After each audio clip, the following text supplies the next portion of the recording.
All right, what's going on? Happy Wednesday. We're here, we're live, and I can't wait to talk to this dude because we're going to figure out if I'm going to get it right.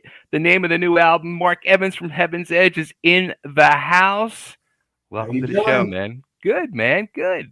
Exciting times, huh? Yeah, unexpected, exciting times. I had to, I was going to go there anyway. Like, did you guys ever think, like, going back, um, like I mean, you get into a band, especially like when you get that record contract, you get the deal. It's like, we're gonna be like the Rolling Stones, and 2023 at that point we'll have 10 albums out, hmm world tours, and all this stuff. I mean, was that like your vision in your eyes? But yeah, pretty much. I mean, we had the deal that we got with Columbia was such a good deal, and it was such a rich deal that it was to us. It was just a given. I mean, we're going to make it, and that wasn't even a consideration. It was more like, just okay, how are we going to keep this thing going? Right. Because the initial success we thought was a given. Obviously, it wasn't. But that's what we figured it would be. And when it all ended, it was it was quite a shock. Sure. Because it would just it was like being picked as the favorites going into the Super Bowl and getting your ass kicked. We're like, what happened? Typical Philadelphia Eagles fashion that happens 3 out of 4 times. Exactly. Here's to next year. Yeah, exactly. So, how about though? I mean, what was that like? Because I mean, here you are, like you said. On one hand, you got this great contract, um, everything was going good, and then deals with record companies happen and stuff like that, and then all of a sudden, you're like, oh, we have no more band. Like, what do I do with my life now? Like, that had to be scary time. Yeah, I mean, I was already married. I had my oldest son had already been born, and I had to figure out what I wanted to be when I grew up really quick. Right, right, Because it was just I'd spent my life as a musician, right. and when Heaven's Edge started, I did have to get a job, and I became a house painter. I just became a painter because that's what So the guys in Cinderella, the guys in Britney, they were all they painted and stuff. I'm like, I could do that. All right, Right. so I'll paint, and so now the dream being by 2023 we'll have 10 albums out. We'll be in the Rock and Roll Hall of Fame. Uh, we're going to be doing our fifth final farewell tour and all that kind of shit. Well, that didn't happen, and the painting that I took up to just you know help out to pay the bills until I was rich and famous, Mm-hmm. I'm still doing that. Well, Okay. not the same. I'm now a union foreman in Philadelphia, but still in the painting business all these years Wow. later. So my backup plan became my plan, which Right. which wasn't the plan. So, like, when you go through that, I mean, is there times where um you go through any depression or bitterness? All of the above. I mean, I back then I didn't listen to music for a couple of years. I I believe mean, it. being from Philly, you'd understand. Sure. I was if I put the radio on in the car or something like that, it was Hmm. AYW two, three, four times a day. I was checking Wow. the traffic, checking the weather. It took me a while because it was what my life was supposed to be, Yeah. and then it wasn't. But Right. what came from that, which is what's written about in what could have been in the second single we just put out, Hmm. is our lives turned out the way they were supposed to be. Yeah. We're married. We're all married. We've got kids. We've got homes, and now at this age, we get to put out a new album and go and Hmm. play cruises and M3 and these big shows and stuff, and then come back to a normal life Yeah. instead of being, me being 61. I really don't feel like driving around in a big, Econo van or anything like that. Right.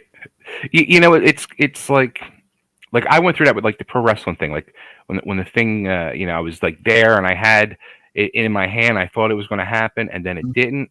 And then you go back to reality. I still 20 something years later, I haven't really watched wrestling anymore. Like Mhm. I'll go back and on YouTube or something watch an old match that I enjoyed or whatever. But Yeah. um,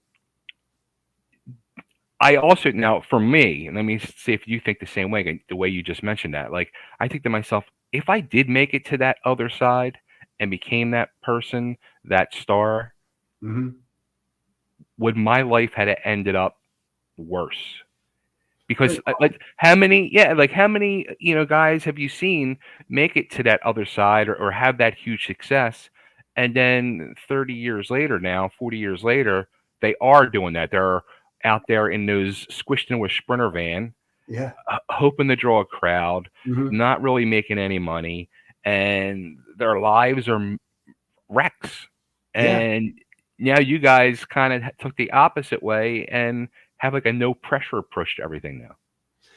Yeah, that's what we're trying to do. Just make it, just have fun because, like I said earlier on, this was so unexpected, and it's tough. I can obviously we didn't get to that level where we'd be Hmm. sitting like that 30 years later, but I can definitely see where that could be tough.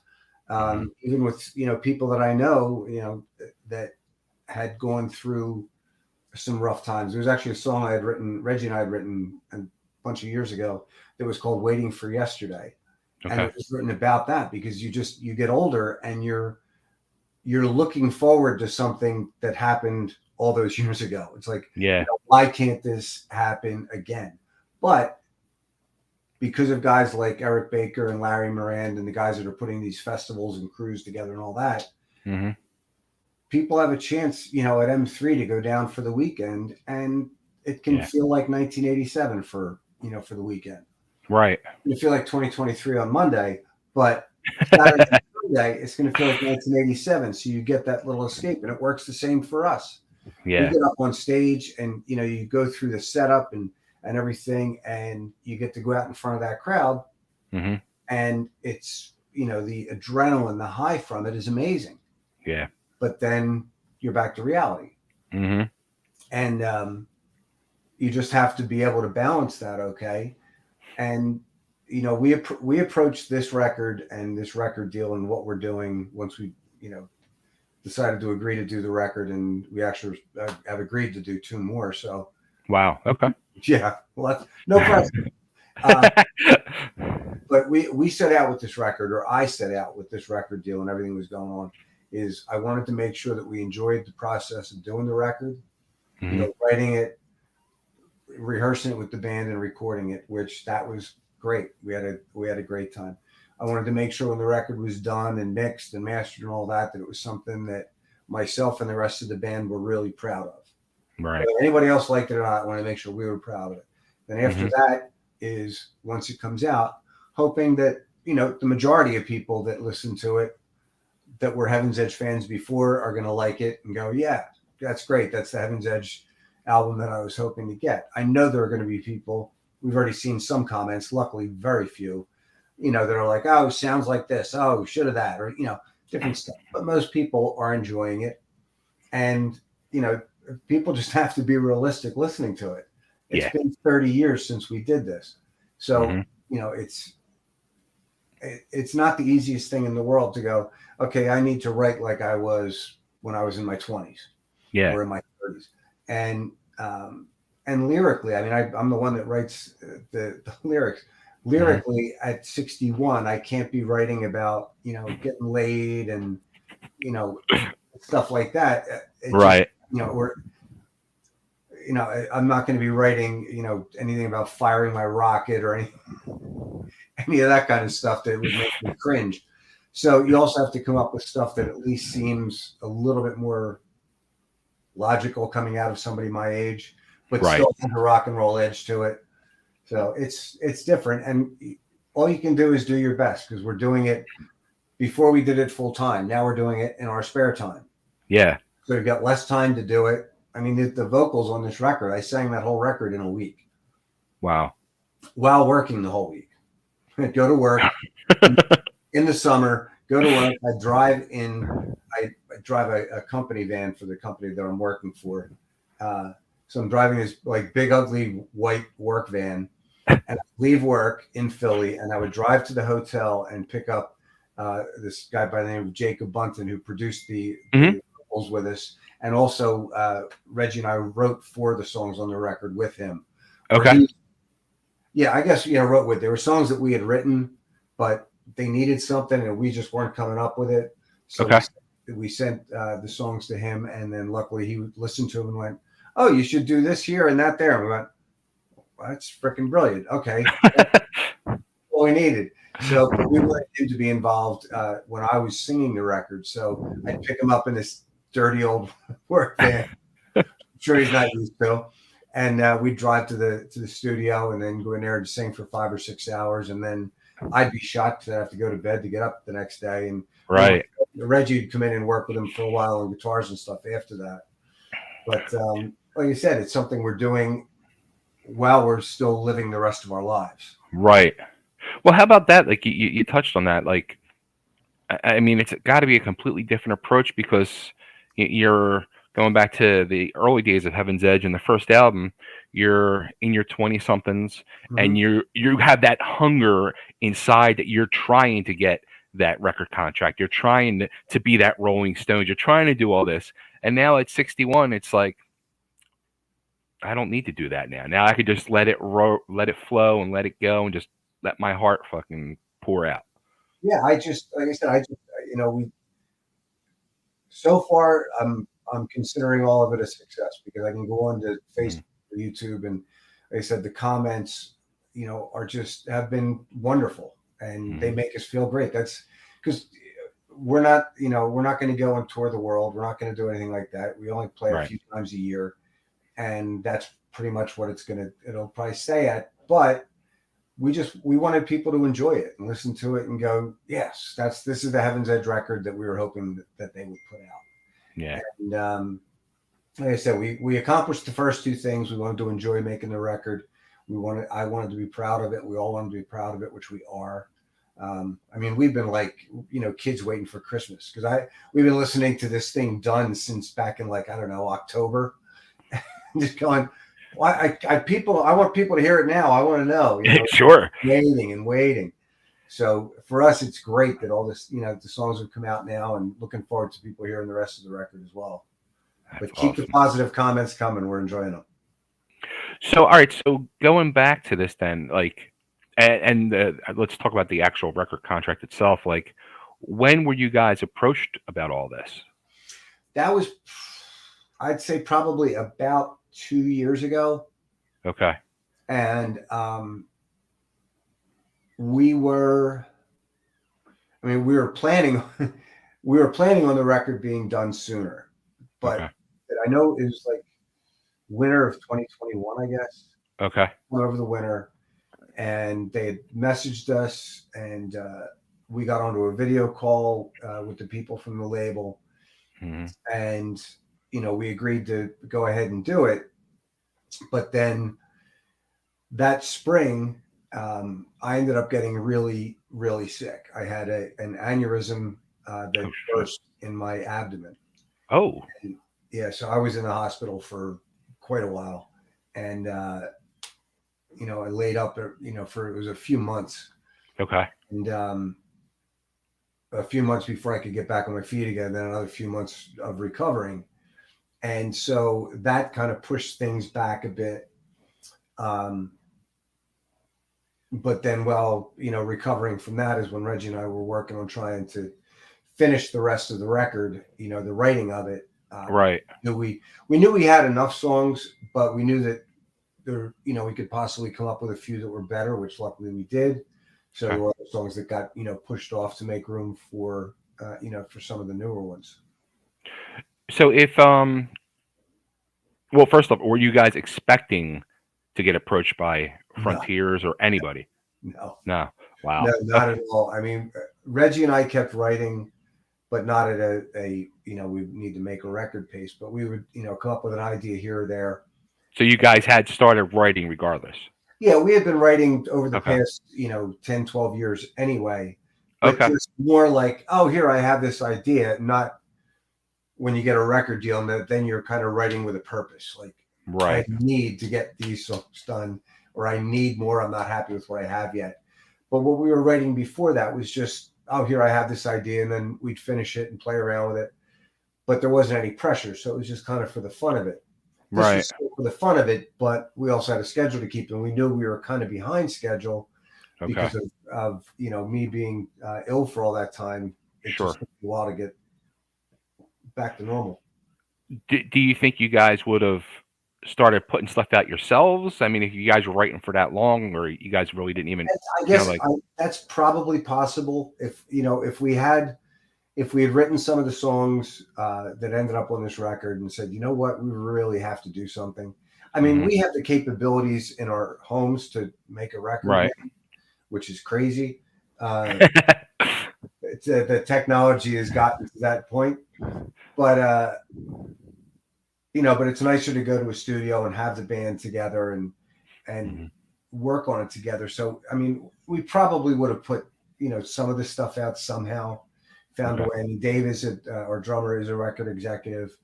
Right. No, he was not going to sign us. He, I, I should have him just send us we're very sorry, thank you for your submission, but I since that not, would. How about that? That would be a first. yeah, Record exec turns himself down. yeah, That would be hysterical. but we're just not in kind of band. So, but I'm sure with him, we probably would have found a way to record some stuff, hmm just to try and keep the interest going in the band and also for us. So we're not, it's not like we had a huge library of songs to choose from Right. so that we could write a different set every time we play. I mean, we try and add a couple different songs, but we have the staple ones that we have to do Yeah. from the first record and the second record. So we're happy to have new music to go out and play. Like we just played in Philly earlier this year, we got to play 3 of the songs out live, which was Right. That's awesome. Well, that I mean, that's this whole thing kind of. I guess what was it? It was over 10 years ago when you guys started doing like that yearly Trocadero show, yeah. and then the M3 happened. Then like you started getting the offers for the Monsters of Rock stuff and all that. Was it kind of weird though? Like you would do the Philly show where naturally, you're selling the place out because it's your home. Yeah. And then, like, but when you guys go and do these other things, kind of like weird, like to get well recepted from people that probably never seen you guys live. Yeah, it's something when we first agreed to start doing these things again. It's something that we initially didn't consider. It's not a bad thing or anything, Right. but we like when our first real full show together Hmm. was back in, I guess it was 2013, I think. Yeah, Okay. 2013, and we played over in Nottingham, England, at this festival called Firefest. Okay. And the so that was the first for us. So we're in England. We have no idea what to expect. Um, you're kind of everything's just crazy. You're in another country, and you're like, what the hell? And it became time for us to go on, and this festival it was run impeccably, Sure.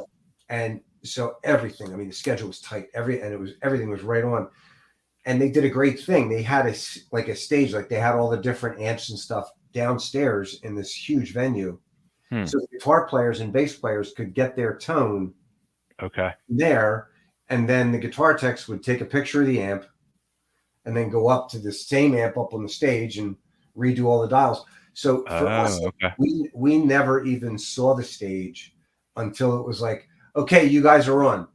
And we walk out on the stage, the guys plug in, check, everything's Wow. working, and the curtain drops, and there's thousands of people there. And like hyperventilating, like, oh my God. But they were just so into it. Like we had no idea we had that kind of a following over there because we'd never played there. Sure. And so they were so into it. We just had to do our thing. But hmm then you fast forward to where we're playing on the Monsters of Rock cruise. We're at M3. And, we're not unrealistic of what level of band we are. Yeah. Like, it's not like we're going to be going, well, we should be going on after this one or after that one.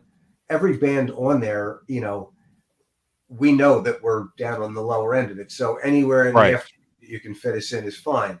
Um, but what happened is we've now done the cruise either 3 or 4 times, and same thing with M3.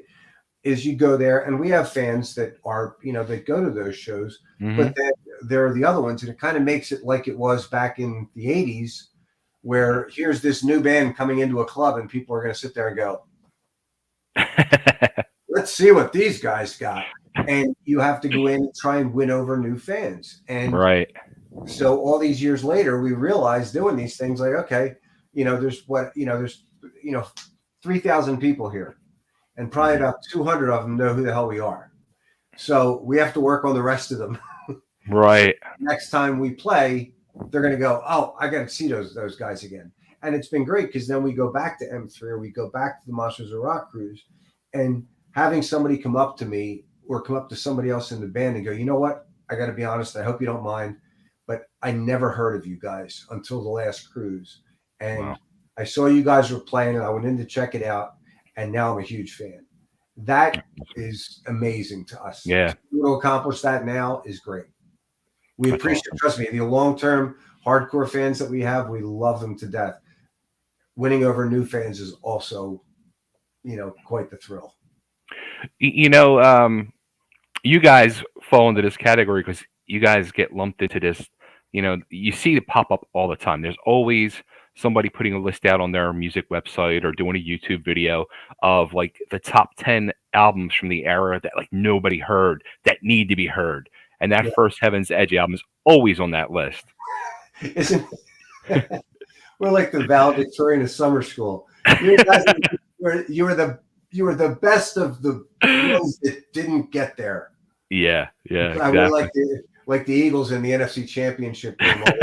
The three in a row that we lost, the Buffalo Bills in the Super Bowl back in the '80s. Right. And now you missed again. There's the brace. Swoosh, missed it. But like I said, everything turned out the way that it was supposed to, and now it's 2023, and we're a bunch of old guys just trying to prove that we can still do it and get it right. Well, you guys definitely have gotten it right. Yeah. One of the big things though is the world a few years back lost Gigi. Important part of the band. Is that Um, my shirt? If you can see it. oh yeah, nice. Um, when that when Gigi passed away, I mean, And oh look at that, I have this. uh, dude! I just got chills. Mm. Oh my god. He left this to me. You probably can't see it, but there's still schmutz and dirt on here. I've told the guys, whatever you do, don't clean it. Leave it Yeah, as it. Someday I'll be able to clone and I'll just make another one. that's awesome. So did he like say to you guys like if I don't make it like keep playing like does that conversation happen or No, no. The only conversation I had with him was it was a few months before he passed away, and we were booked to play at M3, Mhm. and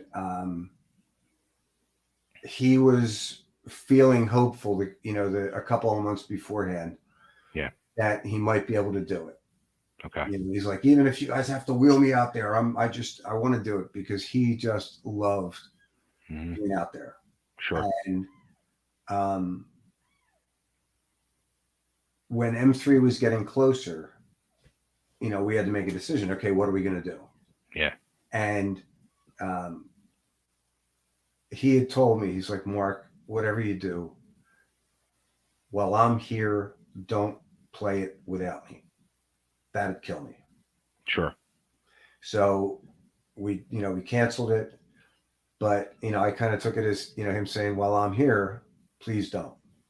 Mhm. Um, now he is no longer here, but in our hearts, he's still here. I mean, we still even when we were recording the record, we were like, oh my God, George would have loved this song. Mhm. George would have loved this. Different stuff that's happened and all. We'd been like, oh my God, George would have had such a great time. So he's still a huge part of what we're doing. We still think of him all the time. And That's like I said, awesome. I even have a George Guidotti T-shirt. How how'd you guys come across Jaron and get him into the? It's like you guys have a son in the band now. Yeah, I we were trying to figure out who to get, and uh, we were kicking around some different names, and Dave being in the business and all, he's talking to some other, some like touring bass players that might have been, local or willing to, help us out or Hmm. whatever.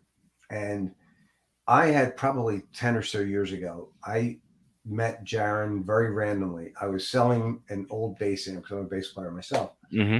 And I was selling an old bass amp on Craigslist. That's Okay. how it was. And so, I got a message from a guy who was interested. He said, "Can I come by your place on Friday night with the band's van and pick it up?" It Hmm. was an SVT cab. It was like moving Okay. an later. And so that Friday night, it's dark out, and he pulls up in my driveway, gets out of the van, and I'm like, my hair's pulled back in a ponytail. I was just done work, and he's like, "Wait, you're Mark Evans." And at the time, I mean, Jaron was probably, I don't know, 23 or 24 or something like that. Right. How the fuck do you know who I am? Not many people do, and it's really rare to have somebody your age now. And he's like, "No, no, no, I'm a huge fan." I'm like, "Really?" So I said, I'm like, "Oh, are you on Facebook? I'll look you up on Facebook. I'll friend you. Maybe I can come and see your band sometime." And it was funny because I friend him on Facebook, and his cover photo. And this is actually very strange considering what's going on right now. His cover photo was from M3 when they used to do that side stage, like out in the woods, kind of. Right. And it was kind of a parking lot, but it was a picture of Lynch Mob playing at M3 on the side stage. Okay. And so there's George Lynch, and directly behind George Lynch is my wife and I. We were standing backstage. We were standing behind George Lynch while they were playing. That's And hysterical. I was like, I texted him. I was like, "Jaron, I'm on your cover photo?" He's like, "Oh, yeah, I know." I'm like, "Oh, okay." But now, all these years later, he's in Heaven's Edge with me, and he's in Lynch Mob. That's I I mean, crack up because I'm like that kid wore Lynch Mob shirt for years. That's all he would wear on stage, and now he's playing with yeah, George. yeah, it's insane. I'm thrilled for him. I mean, it's tough for us sometimes schedule wise, but he's a great guy, unbelievably talented, and works hard. He deserves whatever comes his way. I mean, Yeah, he yes. we're hoping he stays with us until we're still, but who knows? I mean, he's got the rock star thing down, and he deserves it. He's working hard for it. He took I say it to myself all the time. Like I see he's playing with this band and that band, this band, and going here and going there. I'm like that's like the hardest working kid in the music. Oh yeah. Well, all the bass parts on the album, I don't even know where he recorded them. Somewhere else in the country, maybe in a hotel room. I don't know, but they sound great. That's amazing. So amazing. Yeah, but he's like that. Crazy. We're the song that just came out today, "When the Lights Go Down." Hmm. We just didn't have the time to get a video together for that one yet. We will be doing one, but we just didn't have time to get it together because Okay. we're live. But literally earlier today, we were texting back and forth trying to find a date that would work when we can all be together to actually do the video. Hmm. And it was one of the dates that came up, and Jaron was like, "I can do it, but can it be?" Excuse me one second. Probably them. I don't know. But Jaron was like, "Well, I can actually do that one date, but can you make sure that it's like after 12 o'clock?" Because he said, I'll just fly in. I'm playing in Detroit the night before. I'll just fly in for the video, and then I can fly back out Monday. Yeah, he's willing to do. He drove 1,500 miles for our first pre-production rehearsal. He drove from like Oklahoma. Wow. I'm like, "Are you out of your mind?" He's like, "That's what I do." He deserves whatever success comes his way. I think Rob he was probably drinking a lot of Mountain Dew. Like they say, America runs on Dunkin', Jaron runs on Mountain Dew. Absolutely. That's funny. So, all right. So the album comes out May 12th. Yeah. Um, it's still got to be hard to believe. Oh yeah. Oh, it's just, yeah. I literally, I woke up this morning and there's a notification on my phone that there was new music from Heaven's Edge on Apple Music. Get the fuck out. How'd that happen? Right. That's so funny. So, all right. So, what do you guys got going on? I mean, the album's coming out. What's show wise? We don't have a ton right now, but it was just announced yesterday Okay. that down at M3 in Maryland in 2.5 weeks, um, they are going to be M3 is going to be hosting a record release party for us Oh, okay.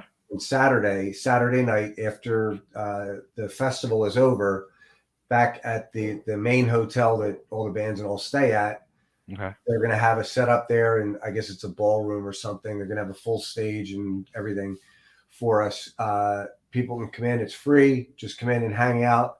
I would imagine the album's going to be playing the whole time, and then at some point we'll get up and do a short set for everybody. We'll do a few songs from the new record, a few, from before, and then technically it's not announced, but we're live on the air now, right?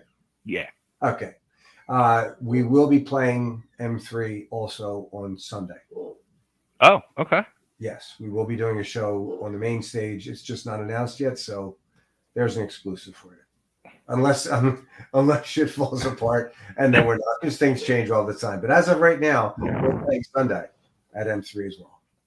There you go. The bomb has been dropped. That's so awesome. Sorry. So for you, what's the standout track for you on the new album? Um, I'd have to say When the Lights Go Down. Um, it was just when I can remember, it was kind of funny because back this past summer when I was recording all the vocals, I'd sing the lead vocals, and Jacob and I actually did a lot of the background vocals together. And then Jacob would, then I'd leave and I'd go to, come home here. And then at some point the next day, Jacob would put a rough mix of the song that the guys had recorded with my vocals and the harmonies over top of it. Not a real mix, but just like a rough one. So it was like hearing the whole song for the first time with everything on it. Mm-hmm. And I just remember the first time hearing When the Lights Go Down, and it was funny. You almost can separate yourself from going, instead of it being an egotistical, like, this is my favorite song and I wrote this and this is fucking awesome because I am. It's not that. Once you're done recording it, because I can separate myself from some of the songs, from some songs we've written, listen to it and go, not that great. But there are certain songs you listen to and go, wow. And when I heard the first rough mix of When the Lights Go Down after we were done, with everything pulled together, it gave me goosebumps. And the funny thing was, I could literally picture the MTV style, old 80s style video that cost like $200,000 to make and everything. It's like a small movie. I'm like, I could picture the whole thing. We can't do any of that shit, but I could picture it in my head. But I was like, man, this song, this would have been great. I think it would have gone over great back then. And I actually, a friend of mine, he's actually a promoter, but he's over in Europe. When he heard When the Lights Go Down, he told me, which I took as a huge compliment. He was like, Mark, Johnny Lane, he said, as far as I'm concerned, was the best at writing power ballads back in the 80s. He said he was, to me, he was the best at it. And he said, this song, I think he would have been proud to call his own. Wow. So I took that as a huge compliment. That's huge. That's awesome. I got to say, for me, what could have been, there's just something about that song that, you hear you hear songs and like I just feel that song in my heart so much. And just the whole, every bit of it, it's just such a beautiful friggin' song, man. Love it. Thank you very much. That's the song we had written probably, I don't know, 12 years ago. Wow. Initially, but that was one we also sent to Jacob, and he changed a couple lines in it, and we were like, wow, that's awesome. but that song was just, it was written kind of about what we're, where we ended up. Everybody would Yeah. tell us, oh, you guys should have been this, you should have been that. Well, what we should have been is what we turned out to be. Hmm. We've got wives and kids and homes, and that's what our life is now. And I wouldn't trade that for any bit of fame and success. I wouldn't, trade any of it. And if we had had the success that we expected and wanted back then, a lot of what we have now wouldn't be here. And Yeah.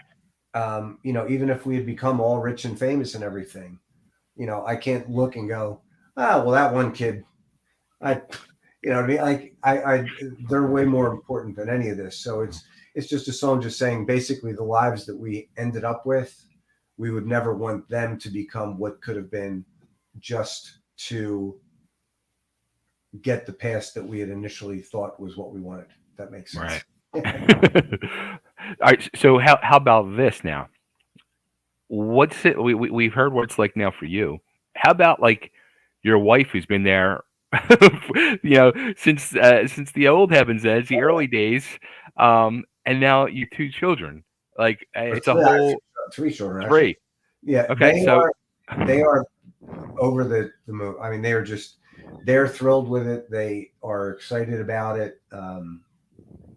My wife, like, well, when we were recording the record, and even when we would finish it, we'd sit down to have coffee or something, and we sit in the studio. She's like, "Will you put this song on or put that song?" Because she actually, she just really liked the album right, and was thrilled that all this happened. And my kids, it was funny actually when the video for What Could Have Been came out. I'd be getting texts throughout the day from my family. 67,000 views, 82,000 views. This many, like they were like updating through the day. So they're excited and couldn't be more supportive and everything else about it. They're thrilled. that's awesome. Congrats, man. I'm And happy for you yeah, guys. my oldest son Justin, uh, who was around. Well, he doesn't remember. He was a baby back when the first album Mhm. came out. He actually did the artwork for the CD and the booklet and the Oh, album cover. okay, So I was awesome. thrilled, and that was very cool. Just like all these years later, and my son's going to be part of it. That's awesome. Good for you guys, man. Thank you. Seriously, King. So happy for all you guys. I love especially when I see those Philly bands that really were part of my youth, and guys that changed my life. I mentioned in when I did the review of the album the other day. Hmm. I'm pretty sure it was the first Heaven's Edge show at the Empire. I was there. You guys Hmm. opened for somebody on an all ages show, and I remember from that. I literally I can still picture myself standing up at the wall towards the Hmm. back of the Empire, watching it, saying, "Who the fuck are these guys?" Because it was very rare you would see an opening band open. I was probably there to see like Britney or Tease or Yeah. somebody, and I'm like, and I'm like, oh, no, get these guys off stage. But when it was you, I was like, who the hell who is this? Yeah, we basically, certain times certain people get together and it's just luck, fate, whatever, and just because even all these years later, when the five of us got together, the chemistry was still there, Right, and luckily the chemistry was strong enough that when we lost George and brought Jaron in, everything just clicked with him. it's awesome, awesome, awesome, awesome. This all is what was meant to be or be. Yeah, we're enjoying it. Mark, again, congrats. Tell everybody I was asking for him. Absolutely.